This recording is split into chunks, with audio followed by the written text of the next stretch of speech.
তারেক জিয়া অনেকদিন পরে দেশে আসছেন, 17 বছর পরে দেশে আসছেন, তার ইনকাম নিয়ে কিন্তু কোনো আলোচনা নেই।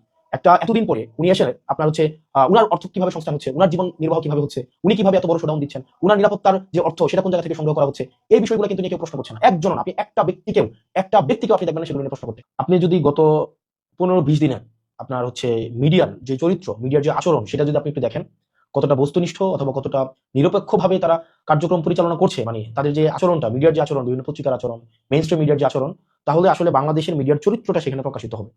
আপনি দেখবেন 5ই আগস্টের পরবর্তী সময়ে প্রত্যেকটা মিডিয়ায় যারা টকশো করে এবং টকশোতে যাদেরকে আমরা প্রতিনিয়ত দেখি, আমরা প্রত্যেকটা মিডিয়া আমাদেরকে যেভাবে প্রশ্ন করেছে, প্রত্যেকটা বিষয় আমরা টি শার্ট কোন জায়গা থেকে কিনি, কয় টাকা টি শার্ট কেনার টাকা পাইছে কই, খাওয়ার টাকা পাইছে কই, রিক্সায় ওঠার টাকা পাইছে কই, গাড়িতে ওঠার টাকা পাইছে কই, প্রত্যেকটা জিনিসকে যেভাবে প্রশ্নের মধ্যে হচ্ছে নিয়ে এসেছে, এবং মিডিয়াতে এগুলো নিয়ে কেউ হচ্ছে রেস্টুরেন্টে খাইছে সেটা নিয়ে হচ্ছে ঘন্টার পর ঘন্টা টকশো হয়েছে। আপনার গত হচ্ছে আপনার জাস্ট এই কিছুদিন আগ পর্যন্ত টকশো হয়েছে। অথচ এই মিডিয়ার চরিত্রটাই দেখেন, বা যারা টকশো করছে এখন বিভিন্ন মিডিয়াতে, তাদের চরিত্রটা দেখেন।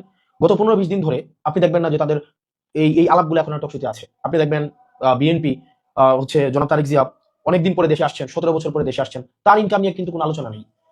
এতদিন পরে উনি এসে আপনার হচ্ছে উনার অর্থ কিভাবে সংস্থান হচ্ছে, উনার জীবন নির্বাহ কিভাবে হচ্ছে, উনি কিভাবে এত বড় শোডাউন দিচ্ছেন, উনার নিরাপত্তার যে অর্থ সেটা কোন জায়গা থেকে সংগ্রহ করা হচ্ছে, এই বিষয়গুলো কিন্তু নিয়ে কেউ প্রশ্ন করছে না। একজন না, আপনি একটা ব্যক্তিকেও আপনি দেখবেন না সেগুলো নিয়ে প্রশ্ন করতে। আমার মনে আছে সেটা হচ্ছে অগাস্টের শেষের দিকে খুব সম্ভবত আমাদেরকে নিরাপত্তা দেওয়ার জন্য হচ্ছে পুলিশ দেওয়া হয়েছিল 2 জন বা 3 জন করে, সেটা হচ্ছে ঢাকার বাইরে। তো একটা জাস্ট একটা প্রোগ্রামে কোন একটা জায়গায়, তখন এই টকশোজীবীদের আমরা দেখেছি যে যে আপনার কি পরিমাণ উৎসাহ প্রকাশ করতে, যে রাষ্ট্রীয় অর্থ খরচ করে এভাবে নিরাপত্তা দেওয়া, বা এই অর্থ কেন সরকার বহন করবে। ঠিক এখন এই প্রশ্নটাই যখন আপনার নিরপেক্ষতা কখন প্রশ্নবিদ্ধ হয়, যখন আপনার প্রশ্ন করার ক্ষমতা ব্যক্তি, স্থান, কাল বেঁধে পরিবর্তন হয়ে যায়। অর্থাৎ আপনি যখন ক্ষমতাকে প্রশ্ন করতে পারেন না। আমি এটা বলছি না যে আমাদেরকে প্রশ্ন করা কোনোভাবেই হচ্ছে আপনার অযাচিত হয়েছে, অনুচিত হয়েছে। সেটা ডেফিনেটলি সেটা খুব ভালো কাজ হয়েছে। আমরা চেয়েছিলাম সেটা হচ্ছে চর্চাটা অব্যাহত থাকুক। অত্যন্ত দুঃখজনক বিষয় হচ্ছে আমরা দেখেছি এই সাংবাদিকদের একটা বড় একটা অংশ আমাদের হচ্ছে স্বাধীন সাংবাদিকতা করার অনুমতি চাচ্ছে, যে আমাদেরকে যদি অনুমতি দেওয়া হয় তাহলে আমরা স্বাধীন সাংবাদিকতা করব।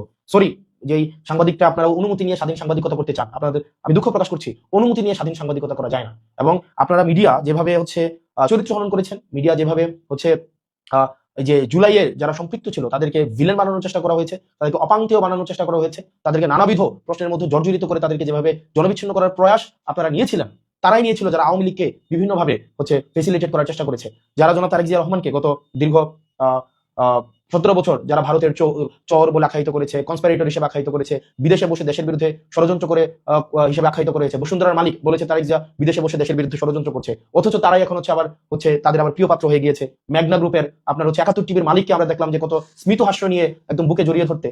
এখন আজকে আপনাদেরকে যারা এতদিন ভিলেন বানিয়েছে, যারা আপনাদের নেতাকর্মীর হত্যার বৈধতা উৎপাদন করেছে, গুম খুনের বৈধতা উৎপাদন করেছে, আগুন সন্ত্রাস হিসেবে যারা স্বীকৃতি দিয়েছে, সেই সব মিডিয়াই এখন আবার দেখা যাচ্ছে এখানে হচ্ছে আবার এক ধরনের কার্ড বানানোর হচ্ছে একটা প্রজেক্ট হাতে নিয়েছে। আমরা আপনাদেরকে এবার বলবো, আপনারা যারা নিরপেক্ষ সাংবাদিকতা করার চেষ্টা করেন, বা যারা টকশোতে আপনারা যারা কথা বলার চেষ্টা করেন, আমি আপনাদেরকে রিকোয়েস্ট করবো, আমাদের সময় গত 1.5 বছর যেভাবে আপনারা প্রশ্ন অব্যাহত রেখেছেন, আপনারা এখন এই প্রশ্নগুলো অব্যাহত রাখুন। অর্থের উৎস কিভাবে, ইনকাম কোন জায়গা থেকে হচ্ছে, খরচ কোন জায়গা থেকে হচ্ছে, এই যে যানবাহনের টাকা কোন জায়গা থেকে পাচ্ছে, তেলের টাকা কোন জায়গা থেকে পাচ্ছে, এই বিশাল বহরের অর্থ কিভাবে সংস্থান হচ্ছে, এই প্রশ্নগুলো আপনাদেরকে করতে হবে। এই প্রশ্নগুলো যদি না করে শুধু যদি আপনি সিলেক্টিভ কোয়েশ্চেন করেন যে এই মানুষগুলোকে আমরা প্রশ্ন করবো, এই মানুষগুলোকে আমরা প্রশ্ন করবো না, তাহলে আমার কাছে মনে হয় যে নিরপেক্ষ সাংবাদিকতা প্রশ্নবিদ্ধ হয়। এবং একই সাথে সাথে আপনি দেখবেন যে গত হচ্ছে আপনার আপনার কয় তারিখ, গত ঢাকা 17 আসনে নির্বাচন পরিচালনা করার জন্য 59 জন পেশাদার সাংবাদিক যারা বিভিন্ন মেইন স্ট্রিম মিডিয়ার সাথে জড়িত, তাদেরকে হচ্ছে বিএনপির ঢাকা 17 আসন নির্বাচন পরিচালনার জন্য একটা মিডিয়া টিম করা হয়েছে। এখন প্রশ্ন হচ্ছে ওই সাংবাদিকরা যারা হচ্ছে বিভিন্ন মিডিয়ার সাথে যুক্ত, বিভিন্ন পত্রিকার সাথে যুক্ত, তারা কি সেখানে বিএনপির সাংবাদিক হিসেবে ফাংশন করবে নাকি নিরপেক্ষ সাংবাদিক হিসেবে ফাংশন করবে? এই প্রশ্নটি খুবই গুরুত্বপূর্ণ। কারণ আপনি যখন একটা পার্টির প্যাডে হচ্ছে সাংবাদিক চলে যাচ্ছে, একটা পার্টির প্যাডে সাংবাদিক হচ্ছে অন্তর্ভুক্ত হচ্ছে, সেটি আমার কাছে মনে হয় যে বস্তুনিষ্ঠতা কতটুকু হচ্ছে গণমাধ্যমের ভূমিকা থাকবে, সে বিষয়টি প্রশ্নবিদ্ধ। এবং মানে এটা একটা যুগান্তকারী, মানে একটা দৃষ্টান্তমূলক একটা উদাহরণ হয়ে থাকবে যে সাংবাদিকরা যে কোনো একটা রাজনৈতিক দলের পেডে নির্বাচনী পরিচালনার জন্য সেখানে সম্পৃক্ত হয়। এটা সাংবাদিকদের জন্য একটা খুবই দৃষ্টান্তমূলক একটা হচ্ছে উদাহরণ হিসেবে তৈরি হয়ে থাকবে। প্রশ্নটা হচ্ছে আপনার ওই 59 জন সাংবাদিক আপনারা যারা আছেন, তারা কি বিএনপির পাস নিয়ে আপনারা নির্বাচন পরিচালনার আপনারা অবজার্ভ করবেন, নাকি হচ্ছে আপনারা ইলেকশন কমিশন থেকে আপনারা পাস নেবেন? এই বিষয়টা হচ্ছে আমাদের ক্লিয়ার হওয়া উচিত। এটা আমাদের জানার আমাদের অধিকার আছে। পরবর্তীতে গত